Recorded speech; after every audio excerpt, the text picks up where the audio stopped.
TFC spiritual ప్రేక్షకులకు స్వాగతం. ఈ వారం రాశిఫలాలు పరిశీలిద్దాం.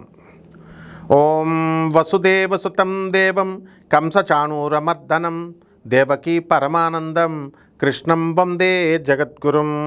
శ్రీ రాధాకృష్ణాభ్యాం నమః. కృష్ణం వందే జగద్గురుం, అర్జునం వందే జగదేక వీరం. ఈ వారములో మనకి గ్రహ స్థితిగతులను కనుక మనం చూసుకున్నట్లయితే ఏ రాశిలో ఉన్నాయో చూద్దాం. ముందుగా మనకి కుంభరాశిలో రాహు ఉన్నాడు. అలాగే ఈ యొక్క మీనరాశిలో శని భగవానుడు ఉన్నాడు. మరి కుజుడు మనకి ఈ యొక్క మేషరాశిలో ఉన్నాడు. ఆ తర్వాత ఈ యొక్క 15వ తేదీ వరకు కూడా మనకి ఈ యొక్క రవి మనకి వృషభ రాశిలో ఉన్నాడు. ఇక బుధుడు 29 మే 2026 సంవత్సరం నుంచి ఈ యొక్క మిథున రాశిలోకి వచ్చేసాడు. కాబట్టి ఈ జూన్ 15 తర్వాత నుంచి మనకి 2వ వారం వరకు కూడా మిథున రాశిలోకి రవి ప్రవేశం జరుగుతుంది. కాబట్టి మనము గురుడు ఆల్రెడీ మనకి ఈ యొక్క మిథున రాశిలోనే ఉన్నాడు.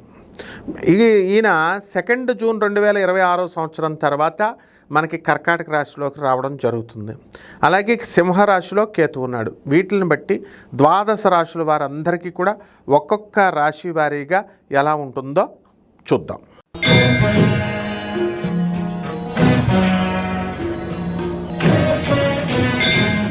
తులారాశి. ఈ తులారాశి వారికి అందరికీ కూడా మనకి సప్తమంలో కుజగ్రహం ఉంచింది. స్వక్షేత్రగతుడై ఉన్నాడు. కాబట్టి మీ భర్తలు లేదా భార్యలందరూ కూడా ఉద్యోగాలు రావడం అనేటటువంటివి జరుగుతాయి. ఉద్యోగాల్లో ప్రమోషన్స్ రావడానికి అవకాశాలు ఉన్నాయి. అభివృద్ధి పదంలోకి మీరు వెళ్తారు. అలాగే షష్ఠస్థితిగతుడైనటువంటి శనిగ్రహ ప్రభావం వలన ఆరోగ్యం బ్రహ్మాండంగా ఉంటుంది. మీకు లాంగిటివిటీ ఆఫ్ లైఫ్ పెరుగుతుంది. ఆదాయాలు బ్రహ్మాండంగా పెరుగుతాయి. అయితే పంచమ రాహువు మీ పిల్లల విషయంలో వచ్చేసరికి కుటుంబంలో కొన్ని మనశ్శాంతి లేకుండా వీళ్ళు చేసేటటువంటి పనులు మీకంతా కూడా తలపోట్లు తీసుకొస్తాయి. ఉదాహరణకు బండి సంజయ్ కొడుకు వల్ల అతని పోస్టుకే ఎసరు రావడం మీరంతా కూడా చూశారు. ఆ విధంగా తలపోట్లు అనేటటువంటివి. ఇకపోతే ఈ తులారాశి వారికి అందరికీ కూడా మనకి ఈ యొక్క రవి బుధ శుక్ర గ్రహాలన్నీ కూడా మిథున రాశిలో ఉండి అద్భుతమైనటువంటి భాగ్యముల ఫలితాలను ఇస్తున్నాడు.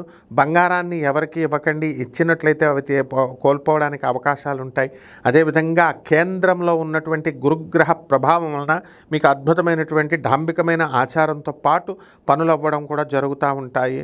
అదేవిధంగా కేంద్రంలో గురుడు మీకు సకల శుభాల్ని కలిగిస్తాడు. లాభములో ఉన్నటువంటి కేతుగ్రహ ప్రభావం వలన మీకు విదేశాల నుంచి ఎక్స్పోర్ట్స్ ఇంపోర్ట్స్ బిజినెస్ల వలన లాభాలు ఇలాంటివన్నీ కూడా జరుగుతాయి.